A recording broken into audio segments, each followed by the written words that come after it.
صاحب نفس پیمبر سا کوئی ڈھونڈ کے لا، در تو ملتا نہیں اس در سا کوئی ڈھونڈ کے لا، اور ایک دو کی نہیں صدیوں کی اجازت ہے تجھے، تو علی چھوڑ قلندر سا کوئی ڈھونڈ کے لا۔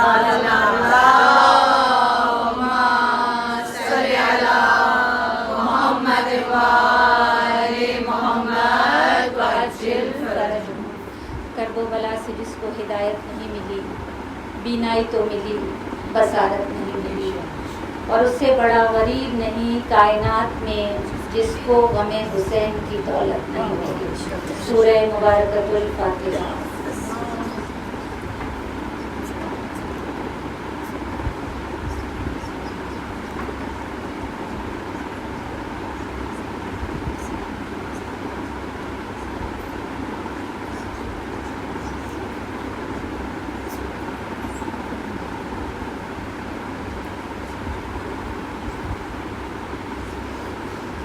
لا حول ولا قوة إلا بالله العلي العظيم، حسبنا الله ونعم الوكيل، نعم المولى ونعم النصير، أعوذ بالله من الشيطان الرجيم، بسم الله الرحمن الرحيم، الحمد لله رب العالمين، والصلاة والسلام على أشرف الأنبياء والمرسلين، سیدنا و نبینا و حبیب قلوبنا و طبیب ذنوبنا و شفیع ذنوبنا مولانا ابی القاسم محمد، اللہم صلی علی محمد و آل محمد وعجل فرجهم علی آلہ طیبین الطاہرین المعصومین المظلومین ولعنت اللہ علی اعدائہم اجمعین، اما بعد فقد قال اللہ سبحانہ وتعالی فی کتابہ المبین وفرقانہ المجید وقولہ الحق۔ بسم اللہ الرحمن الرحیم، انما یرید اللہ لیذھب عنکم الرجس اہل البیت ویطہرکم تطہیرا۔ اللہم صلی علی محمد وآل محمد وعجل فرجهم۔ تمام تعریفیں، تمام حمد و ثنا و ذات باری تعالیٰ کے لیے کہ جو تمام جہانوں کا خلق کرنے والا اور پالنے والا ہے، اور تمام درود و سلام محمد و آل محمد کے لیے کہ جو وجہ تخلیق کائنات ہیں۔ درود پڑھیے محمد اللہم صلی علی محمد و آل محمد وعجل فرجهم۔ اذان امام، یہ میرا پرانا مجمع ہے اور سب جانتے ہیں کہ میں جب مجلس کی ابتدا کرتی ہوں تو ابتدائی حصہ مخصوص کرتی ہوں اپنے وقت کے امام زمانہ علیہ السلام کے لیے۔ اللہم صلی علی محمد وآل محمد وعجل فرجهم۔ خود بھی کوشش کرتی ہوں اور اپنے سننے والوں کو بھی آمادہ کرنے کی کوشش کرتی ہوں کہ یہ ایام عزا جب ہم فرش عزا پر آتے ہیں ان ایام میں، تو ہم زیادہ سے زیادہ اپنے وقت کے امام کی معرفت کو حاصل کرنے کی کوشش کریں، امام کے ظہور کے لیے زمینہ سازی کے لیے خود کو تیار کرنے کی کوشش کریں، اور جتنا بھی ممکن ہو خود کو گناہوں سے، آلودگیوں سے پاک کرنے کی کوشش کریں تاکہ ہم حق ادا کر سکیں فرش عزا پر آنے کا، اور ناصران امام میں شامل ہونے کے لیے جو ہماری کوششیں ان کو تیز تر کر سکیں، یہ کوشش کرتی ہوں۔ اور ایام عزا میں خصوصیت کے ساتھ اس لیے ایمفیسائز کرتی ہوں اس بات پر کہ یہ جو ایام عزا ہے نا، اس میں دل نرم ہوتے ہیں۔ عام دنوں میں دل اس طرح نرم نہیں ہوتے جیسے ان ایام میں نرم ہو جاتے ہیں، اور کیونکہ ہم زیادہ سے زیادہ مجالس میں مصروف ہوتے ہیں، دنیا سے دور رہتے ہیں، گناہوں سے خود کو بچا رہے ہوتے ہیں، تو دل بھی جلدی منقلب ہو جاتے ہیں، اور پڑھنے والوں کی زبان میں بھی تاثیر زیادہ پیدا ہو جاتی ہے، کیونکہ وہ بھی اپنی اسی کوشش میں مصروف رہتے ہیں، زیادہ سے زیادہ یہی مصروفیت ہوتی ہے۔ تو اس لیے یہ کوشش ہوتی ہے کہ ان ایام میں ہم تیاری کریں اور اپنے وقت کے حسین کی معرفت کو حاصل کرنے کی کوشش کریں۔ ہم پورا سال سوشل میڈیا پر مجالس بھی سنتے ہیں، درس بھی سنتے ہیں، سب کچھ سنتے ہیں، لیکن ایک تو یہ کہ ان ایام میں دل نرم ہوتے ہیں، اور دوسرے فرش عزا کی اپنی الگ ایک تاثیر ہوتی ہے۔ فرش ازا کی اپنی ایک الگ روحانیت ہوتی ہے. وہی مجالس جب آپ گھر میں بیٹھ کر صوفے پہ بیٹھ کر جب گھر میں سن رہی ہوتی ہیں اس کی تاثیر وہ نہیں ہوتی جو فرش ازا پر آ کر ہوتی. تو روحانیت میں اضافہ ہو جاتا ہے. ضرور پڑھیے محمد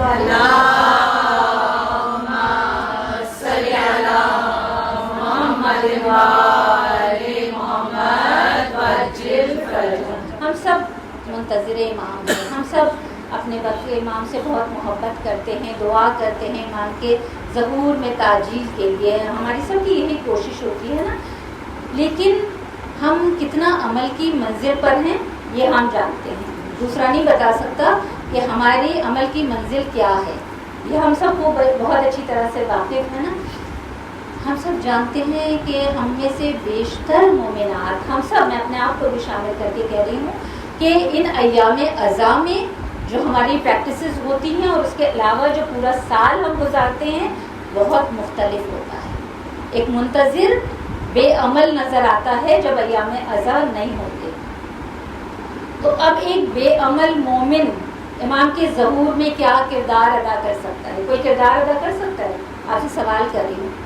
کوئی کردار ہو سکتا ہے, کوئی رول پلے کر سکتا ہے ایک بے عمل مومن؟ نہیں کر سکتا. ایک تو کر سکتا ہے, ایک کردار ادا کرتا ہے میرے خیال سے. پتہ ہے کیا کردار ادا کرتا ہے جو بے عمل مومن ہے, جو بے عمل منتظر ہے؟ وہ یہ کردار ادا کرتا ہے کہ وہ غیبت کو طلا نہیں کر سکتا, وہ امام کے ظہور میں تاخیر کا سبب بن سکتا ہے. یہ بے عمل مومن کردار ادا کرتا ہے, یہ رول پلے کرتا ہے. اب آپ دیکھیں کہ جو متقی ہے, جو پرہیزگار ہے, جو زمینہ سازی کر رہا ہے امام کے ظہور کے لیے, ایک بے عمل مومن یہ کام بھی کرتا ہے کہ اس کی محنتوں پر پانی پھیر سکتا ہے. وہ جس کے عمل کی وجہ سے ظہور قریب آ رہا ہوتا ہے نا. ایک بے عمل مومن, یہ ہم بچپن سے سنتے آ رہے ہیں نا کہ ہمارا ایک گناہ جو ہوتا ہے وہ کتنا دور کر دیتا ہے امام کے ظہور کو, اس میں تاخیر کا سبب بن جاتا ہے نا. تو بے عمل مومن یہ کرتا ہے کہ اس کو جو محنت کر رہا ہے, متقی ہے, پرہیزگار ہے, باعمل ہے, اس کے سارے عمل پہ پانی پھیر دیتا ہے, اس کی ساری محنتیں ضائع کر دیتا ہے. اور ہم سب جانتے ہیں کہ امام کے ظہور کے وقت, جب امام کا ظہور ہوگا, امام جب حکومت قائم کریں گے تو اس وقت کیا ہوگا؟ اس وقت امام کو انٹلیکچوئلز درکار ہوں گے ہر شعبے سے. میں بار بار اپنے بچیوں کو مخاطب کر کے کہتی ہوں نا یہ بات کہ ہر شعبے میں, چاہے آپ طب کے شعبے سے, چاہے آئی ٹی کے, انجینئرنگ کے, جس بھی شعبے سے آپ تعلق رکھتی ہیں, محنت کیجیے. اس لیے کہ امام کو اب آج آپ دیکھ رہی ہیں نا کہ ٹیکنالوجی کتنی بڑھ گئی ہے, کتنا جدید زمانہ ہے. جب امام کا ظہور ہوگا تو اور کتنا آگے پتہ نہیں کیسا زمانہ ہوگا, کتنا جدید زمانہ ہوگا. اس وقت امام کو کیسے افراد درکار ہوں گے؟ تو امام کو ہر شعبے سے ماہر افراد بھی درکار ہوں گے, امام کو باعمل افراد بھی درکار ہوں گے, ایماندار افراد بھی درکار ہوں گے. کس لیے درکار ہوں گے؟ کہ وہ امام کی نیابت میں مختلف عہدوں کو سنبھالیں گے. امام اگر ایک جگہ امام نے دارالخلافہ اپنا بنایا, امام وہاں حکومت کر رہے ہیں, تو مختلف ملکوں میں, مختلف شہروں میں امام کی نیابت میں وہ مختلف عہدوں کو سنبھال رہے ہوں گے. تو یہ اس لیے امام کو وہ افراد درکار ہوں گے. امام کو اس وقت جاہل, نکمے اور فاسق و فاجر اور بے عمل افراد کی ضرورت نہیں ہوگی. تو جیسے افراد کی ضرورت ہوگی, تو ضرورت تو یہی ہے نا وقت کی, کہ اگر ہم زمینہ سازی کر رہے ہیں تو پھر ہمیں اپنے آپ کو اس طرح تیار کرنا ہے. صرف فرش ازا پہ بیٹھ کے الجل الجل نہیں پکارتے رہنا. ایسے افراد کی امام کو ضرورت نہیں ہوگی. تو جب ہم اپنے آپ کو دیکھتے ہیں, اپنے کرداروں کو دیکھتے ہیں, تو ہمیں تو یہی لگتا ہے کہ ہم تو بس فرش ازا پر آ کے ہم الجل یا امام, الجل یا امام, امام کا نام آتا ہے تو ہم اتنا جھکتے ہیں کہ رکوع میں چلے جاتے ہیں بعض وقت نا, لیکن حقیقت میں عمل نہیں نظر آ رہا ہوتا. بالکل اسی طرح جب مثال ہو نا, تو جیسے ایک بیٹا باپ سے یہ کہتا رہے, بابا مجھے آپ سے بہت پیار ہے, بابا مجھے بہت محبت ہے, اور باپ کی نافرمانی کرتا رہے, مسلسل نافرمانی کر رہا ہے, اور آگے کہہ رہا ہے بابا میں تو بہت پیار کرتا ہوں. تو وہ جو باپ ہے جس کے پاس صرف یہ دنیاوی علم ہے, کیا وہ نہیں سمجھ سکتا؟ وہ بھی اپنے علم سے سمجھ سکتا ہے کہ یہ مکاری کر رہا ہے. تو وہ جو وقت کا امام ہے وہ کیا ہماری کیفیت سے آگاہ نہیں ہوگا کہ اگر ہم کہتے رہیں الاجل یا امام, الاجل یا امام, ہم فرش ازا پر آ کر نعرے لگاتے رہیں, لیکن حقیقت میں عمل کچھ بھی نہ ہو, تو کیا امام کو نہیں پتا ہوگا؟ اور یہ تو کیونکہ پرانا مجمع ہے، سنتی رہتی ہیں مجھے، مسلسل اتصال سے سن رہی ہیں، میرے کو جملے تو شاید آپ لوگوں کو رٹے ہوئے ہوں گے جو مجھے بہت اچھے لگتے ہیں، جو جملے وہ میں بار بار ممبر سے ریپیٹ کرتی ہوں نا. تو میرا ایک جملہ جو اکثر آپ کے ذہنوں میں رہتا ہوگا کہ میں کہتی ہوں، ایک میرا جملہ نہیں، ایک عالم دین کا جملہ ہے، ایران کے عالم دین کا، اور وہ کیا کہتے تھے؟ وہ کہتے تھے کہ عشق سے انسان عمل کی طرف آتا ہے، عمل سے کبھی عشق کی طرف نہیں جاتا. اور اس زمانے میں نے ایک واقعہ بھی آپ کو سنایا تھا اس سے متعلق کہ کب انہوں نے یہ جملہ کہا تھا کہ عشق سے انسان عمل کی طرف آتا ہے. اور یہ آپ دیکھ لیجئے روزمرہ زندگی میں، اگر عشق ہوگا اہل بیت کا تو نمازی بھی ہوگا، مومن جو عزادار ہوگا نا وہ نمازی بھی ہوگا، روزے رکھنے والا بھی ہوگا، حج کرنے والا بھی ہوگا، امام کی اطاعت کرنے والا بھی ہوگا. لیکن اگر عشق نہیں ہے تو امام کی اطاعت کے لیے آمادہ نہیں ہو سکتا. اور جو نمازیں، روزے، حج سب کچھ کر رہا ہے لیکن عشق اہل بیت نہیں ہے تو وہ نمازوں سے عشق کے اہل بیت کی طرف کبھی نہیں آئے گا. وہ روزے رکھنے کی وجہ سے اس کے دل میں عشق اہل بیت نہیں پیدا ہو سکتا. لیکن اگر عشق اہل بیت ہوگا تو پھر یقیناً نمازیں بھی ایک دن پڑھنے لگے گا، اگر بے حجاب ہے تو حجاب بھی کرنے لگیں گے، اگر روزے نہیں رکھتے تو روزے بھی رکھنے لگیں گے. درود پڑھیے محمد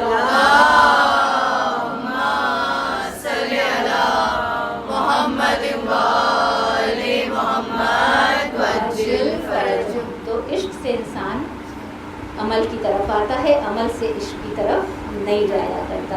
اور ہماری محبت، ہمارا عشق امام سے یک طرفہ نہیں ہے. جتنا عشق ہم اپنے امام سے کرتے ہیں نا اس سے کئی گنا زیادہ عشق مولا ہم سے کرتے ہیں. اور اس کے دلیل میں میزان الحکمہ کی دوسری جلد میں مولا کائنات امیر المومنین علی بن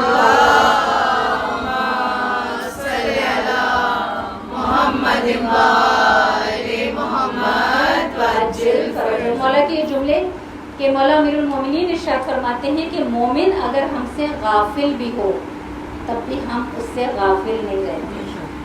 جب مومن خوش ہوتا ہے تو ہم خوش ہوتے ہیں، جب مومن غمگین ہوتا ہے تو ہم غمگین ہو جاتے ہیں، ہم اس کے حق میں دعا کرتے ہیں.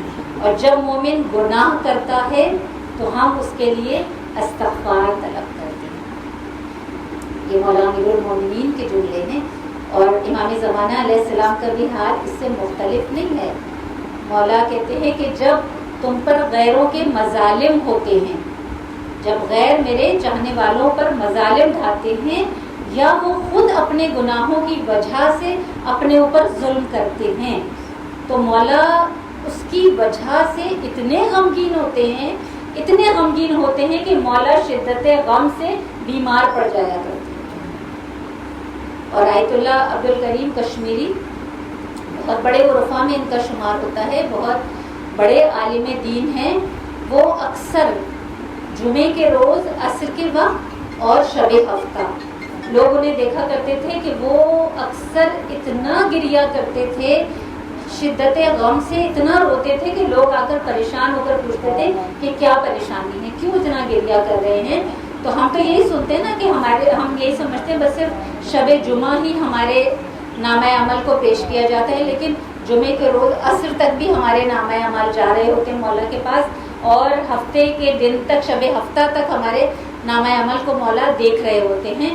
تو وہ اتنا روتے تھے. تو جب ان سے پوچھا جاتا تھا تو کہتے تھے کہ اس وقت میں دیکھ رہا ہوں کہ مولا کے سامنے، امام وقت کے سامنے مومنین کے نامہ عمل کو پیش کیا جا رہا ہے، اور مولا جب نامہ عمل کو دیکھ رہے ہیں تو اتنی شدت غم سے گریا کر رہے ہیں کہ میں اس شدت کو محسوس کر کے میں گریا کرنے لگتا ہوں، مجھ سے برداشت نہیں ہوتا.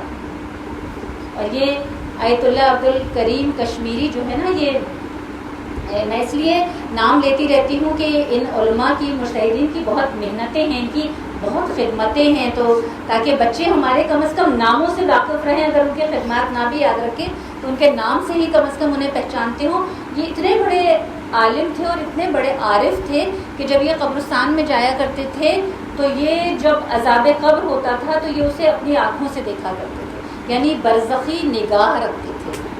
اور انہی کے زمانے میں جب ایک عالم دین کا انتقال ہوا تو جب انتقال ہوا تو لوگوں نے آ کر ان سے ہی کہا کہ آیت اللہ عبد الکریم کشمیری سے کہ یہ جس عالم دین کا ابھی انتقال ہوا ہے یہ ایسی برزخی نگاہ رکھتے تھے اور یہ برزخ پہ حکومت کرتے تھے.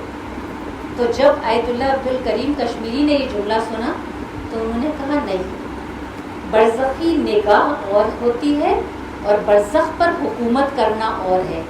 کہا وہ برزخ پر حکومت نہیں کرتے, برزخ پر حکومت فقط اور فقط مولائے کائنات امیر المومنین امام المتقین علی بن ابی طالب علیہ السلام کی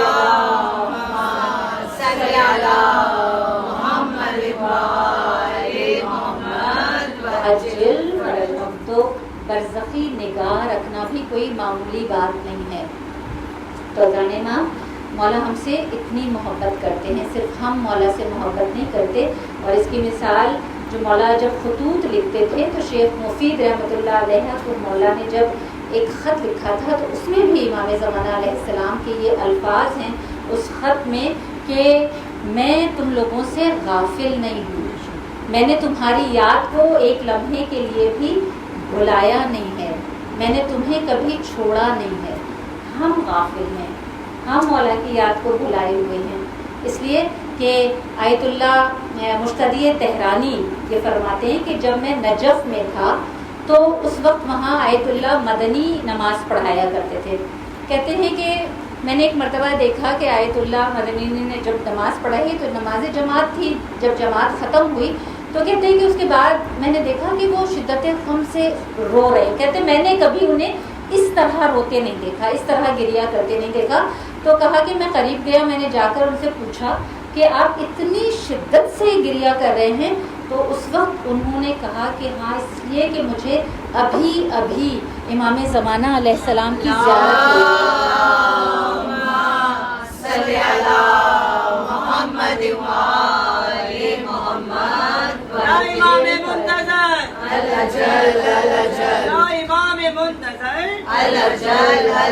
امام زمانہ پر بلند سے بلندتر صلوات. اللہم صلی علی محمد وآل محمد وعجل فرجہم. کہا مجھے ابھی امام کی زیارت ہوئی اور انہوں نے مجھ سے کہا کہ مدنی تم نے دیکھا کہ کیسے میرے شیعوں نے نماز پڑھی اور اس کے بعد فوراً ہی اٹھ کر چلے گئے اور دنیا میں مشغول ہو گئے.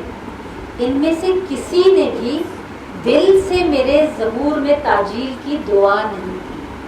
ہم بھی تو نماز پڑھتے ہیں نا, امام کے ظہور میں تعجیل کی دعا کرتے ہیں. وہ تو امام وقت ہے نا, وہ دلوں کا حال جانتے ہیں کہ کون دل سے دعا کر رہا ہے اور کون رسمن دعا کر رہا ہے. تو اس وقت وہ اتنی شدت سے گریا کر رہے تھے تو انہوں نے کہا کہ مجھ سے کہا, مجھے مخاطب کر کے کہا کہ مدنی تم نے دیکھا کہ میرے شیعہ کس طرح نماز پڑھ کر چلے گئے. تو بس دعا کرتی ہوں بارگاہ رب العزت میں کہ پروردگار عالم ہم سب کو سچا ناصران امام لانے کی توفیق عطا فرمائے. ہمیں, ہماری اولاد کو, ہماری آنے والی نسلوں کو امام کا سچا خدمت گزار بنا دے, سچا اطاعت گزار بنا دے. ہم جب ظہور میں تعجیل کی دعا کریں تو دل کی گہرائیوں سے دعا کریں, رسمن الاجل نہ پکارے بلکہ عمل کی منزل پر آئیں اور اس کے بعد امام کے ظہور میں تعجیل کی دعا کریں. ایک درود پڑھ لیجیے دعا کے لیے.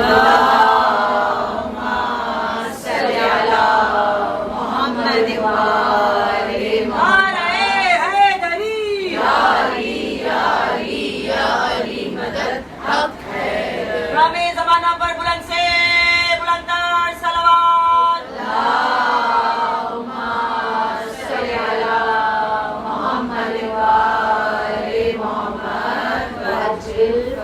جی سلامت رہیں, مولا سلامت رکھیں یا علی مدد کہنے والوں کو, اور آپ کی نسلوں میں اس فرش ازا کو ہمیشہ قائم ہو دائیں.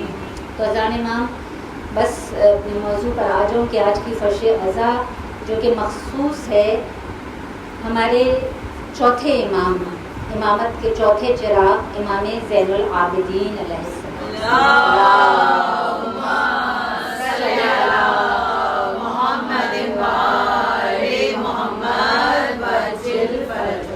ہم سب جانتے ہیں بہت سارے القابات ہیں, مولا سید زین العابدین بھی ہے، سید الساجدین بھی ہے، زین العبا بھی ہے، سید الصابرین بھی ہے، سید سجاد، یہ سب امام کے بیمار کربلا، یہ سب مولا کے القابات ہیں. لیکن ایک لقب مولا کا زین العابدین جو سب سے زیادہ مشہور و معروف ہے اور بچہ بچہ مولا کو اسی نام سے پہچانتا ہے. تو یہ جو زین العابدین مولا کا لقب ہے، اس کے پیچھے ایک مشہور و معروف واقعہ ہے، اور یہ واقعہ صرف ہماری کتابوں میں موجود نہیں ہے بلکہ مکتب اہل سنت کی کتابوں میں بھی موجود ہے. اور ایک صوفی بزرگ جو حنفی بزرگ ہیں، عالم دین ہیں، علامہ جامی رحمۃ اللہ علیہ، انہوں نے اپنی کتاب شواہد النبوہ میں بھی اس واقعے کو درج کیا ہے، اور کتاب نور الابصار میں بھی یہ واقعہ موجود ہے کہ وہ لکھتے ہیں کہ پروردگار عالم کو ایک مرتبہ شیطان نے، ابلیس نے چیلنج کر کے کہا، ویسے تو قیامت تک کے لیے اس نے چیلنج کیا ہوا ہے، لیکن اس وقت چیلنج کیا اور کہا پروردگار سے کہ میں جس وقت چاہوں تیرے بندوں کو تیری عبادت سے غافل کر سکتا ہوں، ان کی عبادت میں خلل ڈال سکتا ہوں. تو جب اس نے یہ کہا تو پروردگار عالم نے اسی وقت، اللہ نے بھی اسے چیلنج کیا اور کہا کہ اس وقت مدینے کی سرزمین پر میرا ایک بندہ علی ابن الحسین اس وقت میری عبادت میں مصروف ہے، اور میں چیلنج کرتا ہوں کہ تو اس سے عبادت سے غافل نہیں کر سکتا، اس کی عبادت میں خلل نہیں ڈال سکتا. اب شیطان چیلنج کر کے چلا ہے رب کائنات کو اور آیا ہے اس حجرے میں جہاں امام نماز شب میں مشغول ہیں، اور آ کر امام کی عبادت میں خلل ڈالنے کی کوشش کی.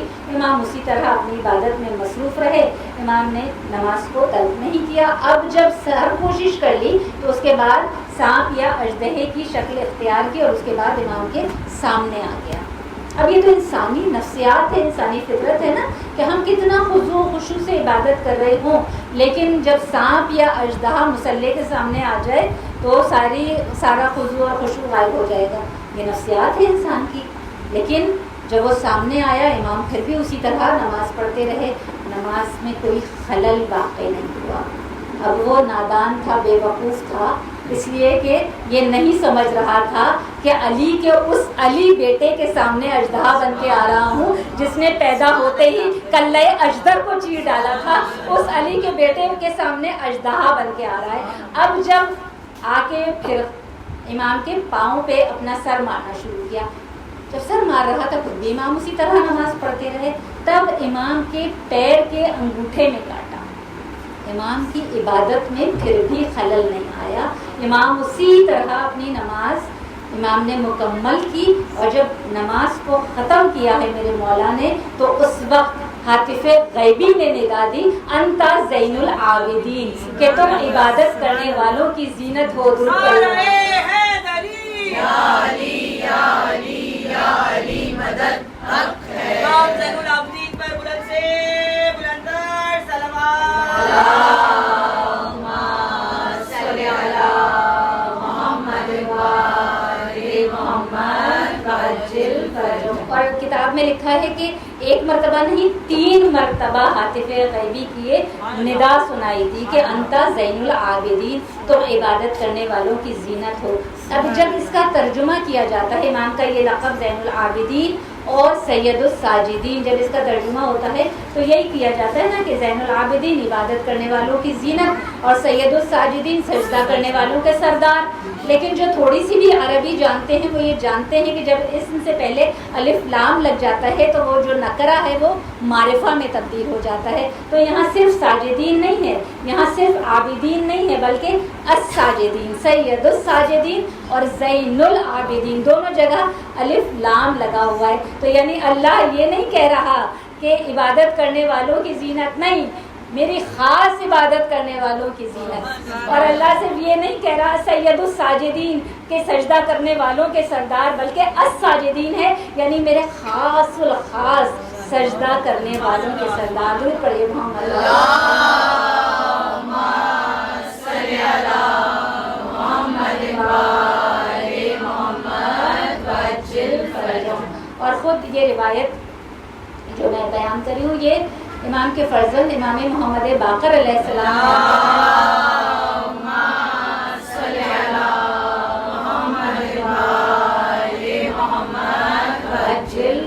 وہ بیان کرتے ہیں کہ میرے بابا دن میں 1000 رکعت نماز پڑھا کرتے تھے. 1000 رکعت نماز کہنا بڑا آسان ہے, سننا بھی بڑا آسان ہوتا ہے. ہم لوگوں سے پوچھیں نا, ہمارے لیے شب قدر میں 100 رکعت نماز پڑھنا کتنا مشکل لگتا ہے. کیوں مشکل لگتا ہے؟ کیونکہ اللہ سے عشق کمال پر نہیں ہے نا, خالص عشق نہیں ہے, ناقص عشق کرتے ہیں, اس لیے 100 رکعت بھی مشکل لگتا ہے. اور وہ سید الساجدین ایک دن میں 1000 رکعت نماز ادا کر رہے ہیں. تو جہاں یہ عالم ہو کہ 1000 رکعت نماز ادا کی جاتی ہو ایک دن میں, تو یہ امام کے فرزند بتا رہے ہیں. اور ہم سب جانتے ہیں کہ اتنی کثرت سے مولا سجدے کیا کرتے تھے کہ اعضائے سجدہ پر ایسے گٹے پڑتے تھے کہ وہ گٹے کٹوانے پڑتے تھے نا. تو ایسا سجدہ کرنے والے, تو زین العابدین اور سید الساجدین, یہ جو دونوں القابات ہیں مولا کے, یہ بیک وقت یہ صفات ہے نا, یہ بیک وقت میرے مولا میں موجود ہیں یہ دونوں صفات. جبکہ ایک صفت جو ساجدین کی صفت ہے یہ فرشتوں کی صفت ہے, اور جو عابدین جو صفت ہے یہ انبیاء کی صفت ہے. اور امام زین العابدین علیہ السلام میں یہ دونوں صفات میرے مولا میں بیک وقت نظر آتی ہیں. درود پڑھیے اللہم صلی علی محمد وآل محمد وعجل فرجهم. اور ایک لقب اور جو بہت زیادہ مشہور ہے میرے مولا کا, بیماری کربلا. یہ اتنا نقل ہوا ہے, اتنا ذکر ہوا ہے ممبروں سے کہ ہماری نوجوان نسل کے یا ہم سب کے ذہنوں میں یہ راسخ ہو گیا کہ جیسے مولا بس بیمار, ناتواں, نحیف, کمزور, بس امام کا تصور ہی جب ہم یہ کرتے ہیں نا تو بس ایسا ہی کوئی پیکر ہمارے ذہن میں ابھرتا ہے. حالانکہ کربلا میں صرف 1.5 دن, زیادہ سے زیادہ 1 سے 1.5 دن مولا پر بیماری کا غلبہ رہا ہے, اس سے زیادہ نہیں. اور اس میں بھی ظاہر ہے ہم سب جانتے ہیں کہ حکمت الہی تھی, مصلحت خداوندی تھی, اس لیے کہ امامت کے نور کو ایک امام سے دوسرے امام میں منتقل ہونا تھا. اس لیے مصلحت خداوندی کے تحت اس وقت اللہ نے بیماری کا غلبہ کیا تھا. اس لیے کہ اگر بیمار نہ ہوتے تو پھر اس وقت ظاہر ہے کہ جہاد واجب ہو جاتا شریعت کی روح سے. تو بیمار پر کیونکہ جہاد ساقط ہوتا ہے, لہٰذا اس وقت بیماری کا غلبہ کیا گیا تاکہ جہاد ساقط ہو جائے. ورنہ کربلا میں ہم دیکھتے ہیں نا کہ ہمیں پتہ ہے کہ 2 معصوم امام موجود تھے نا, امام محمد باقر علیہ السلام بھی موجود تھے اور سید سجاد امام زین العابدین علیہ السلام بھی. اور وہاں کربلا میں جو کہ انہوں نے 6 مہینے کے بچے پر بھی رحم نہیں کھایا, اس کے باوجود وہ امام بھی محفوظ رہے, اور امام زین العابدین علیہ السلام کو بھی اللہ نے اپنی حفاظت میں رکھا. کیونکہ جب وہ قرآن صامت کی حفاظت کا ذمہ لیتا ہے تو قرآن ناطق کی حفاظت کا بھی ذمہ اللہ نے لیا.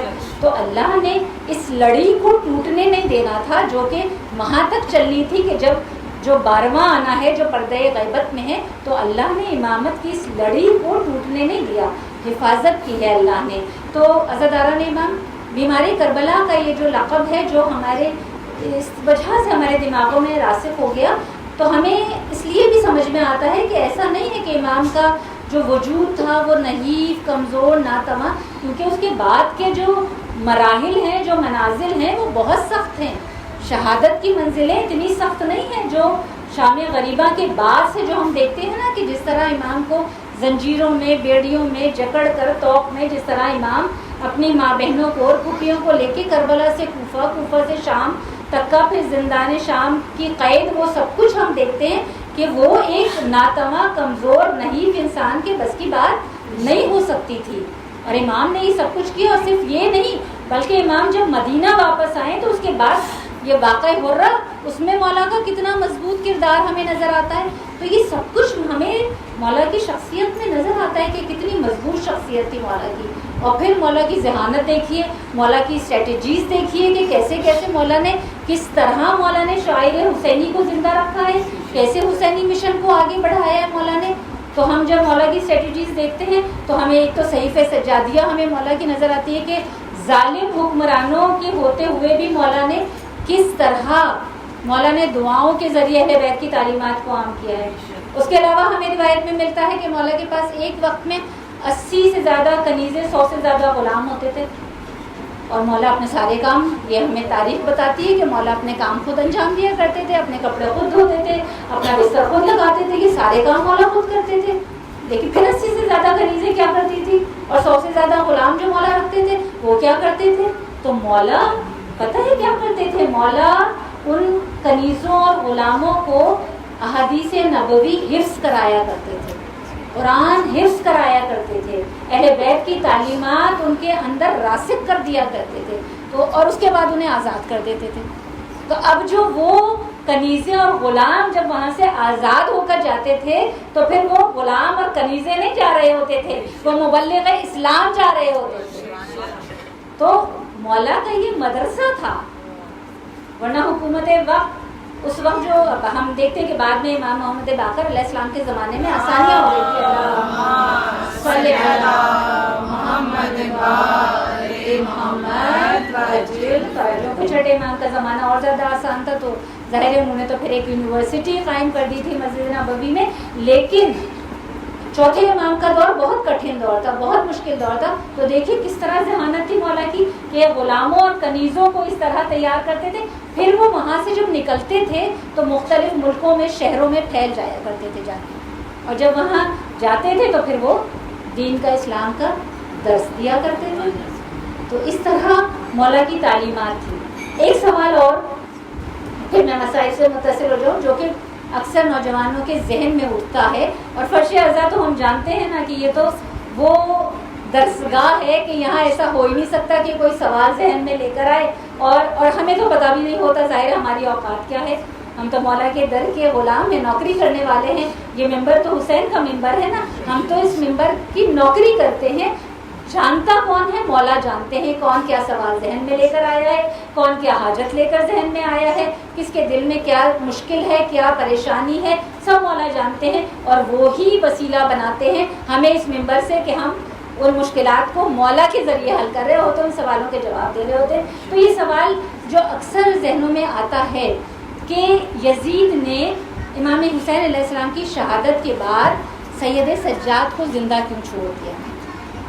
اور ایک سوال اور جو ابھی اسی وقت میرے بھی ذہن میں آ گیا کہ پھر مولا سے بیعت طلب کیوں نہیں کی؟ کیونکہ یزید کا مقصد تو کیا تھا؟ صرف بیعت طلب کرنا تھا نا، اور تو اگر مولا بیعت کر لیتے امام حسین تو پھر شہادت ہوتی ہی نہیں۔ تو مولا سے بیعت طلب کی، مولا نے بیعت نہیں کی۔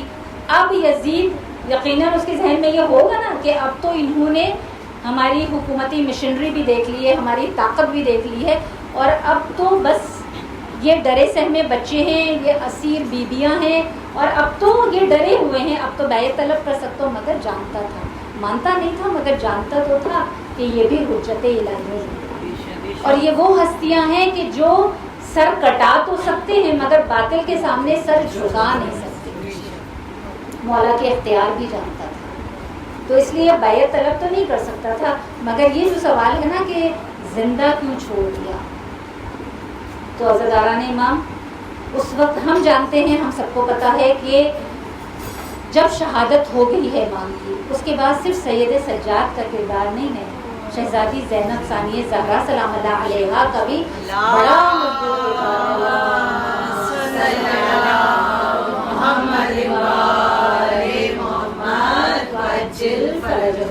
اور شہزادی زینب سلام اللہ علیہا نے اسی طرح امامت کی حفاظت کی ہے جس طرح مدینہ میں شہزادی کونین بی بی فاطمہ الزہرا سلام اللہ علیہ،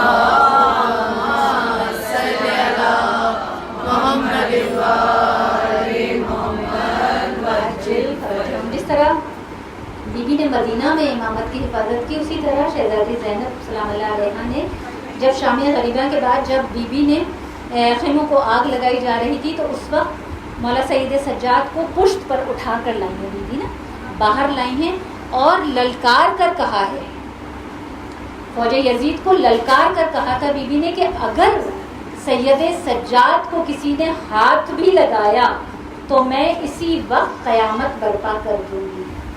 یہ بی بی زینب کے جملے ہیں تاریخ، اور یقیناً کیا وہ لاکھوں کا لشکر کیا ایک عورت کے ایک جملے سے ایسے ہی ڈر گیا ہوگا؟ نہیں، وہ منظر یاد آ گیا ہوگا کہ جب مولا کائنات کے گلے میں رسی ڈال کر، کسی عام انسان کے نہیں، فاتح خیبر کے گلے میں رسی ڈال کر بیعت کے لیے جب مدینے کی گلیوں میں گھسیٹ رہے تھے اور لے جا رہے تھے، تو اس وقت شہزادی بی بی فاطمہ الزہرا سلام اللہ علیہا نے قبر نبی پر آ کر کہا تھا کہ علی کو چھوڑ دو ورنہ میں بد دعا کے لیے ہاتھ اٹھا دوں. ابھی بد دعا شہزادی نے کی نہیں، صرف زبان سے یہ جملے ادا کیے تھے کہ میں بد دعا کروں گی. اور لوگوں نے دیکھا تھا کہ مسجد نبوی کی دیواریں زمین سے اتنی اونچی ہونا شروع ہو گئی تھی کہ ایک گھڑ سوار اس کے نیچے سے گزر سکتا تھا. تو یقیناً وہ منظر یاد آ گیا ہوگا کہ اسی علی کی بیٹی ہے، اسی زہرا کی دختر ہے کہ جس نے اس وقت بد دعا کی نہیں تھی، صرف کہا تھا کہ بد دعا کروں گی. اور وہی علی کی بیٹی اس وقت کہہ رہی ہے کہ قیامت برپا کر دوں گی اگر سید سجاد کو ہاتھ بھی لگایا. اور امام کا اختیار سب جانتے ہیں کہ امام کے پاس اختیار کیسا تھا. حضرت امام جب یہ قافلہ چلا ہے نا، تو جب وہاں سے کربلا سے کوفہ سے گزرتا ہوا جب وہاں پہنچا تھا نا ابن زیاد کے دربار میں، تو عمر سعد بہت بوکھلایا ہوا تھا. اور جب ابن زیاد کے سامنے آیا تھا تو ابن زیاد نے پوچھا تھا عمر سعد سے کہ اتنے بوکھلائے ہوئے کیوں ہو. تو اس وقت عمر سعد نے کہا تھا کہ راستے بھر یہ قیدی تھے، ہم انہیں نہیں چلا رہے تھے، یہ ہمیں چلا رہے تھے. عزاداران امام عمر سعد نے اس کے بعد ایک جملہ اور کہا تھا. جانتی ہیں وہ جملہ کیا تھا؟ کہا تھا یہ آنکھوں سے اشارہ کرتے ہیں تو ناقے چلتے ہیں، اور یہ آنکھوں سے اشارہ کرتے ہیں تو ناقے رک جایا.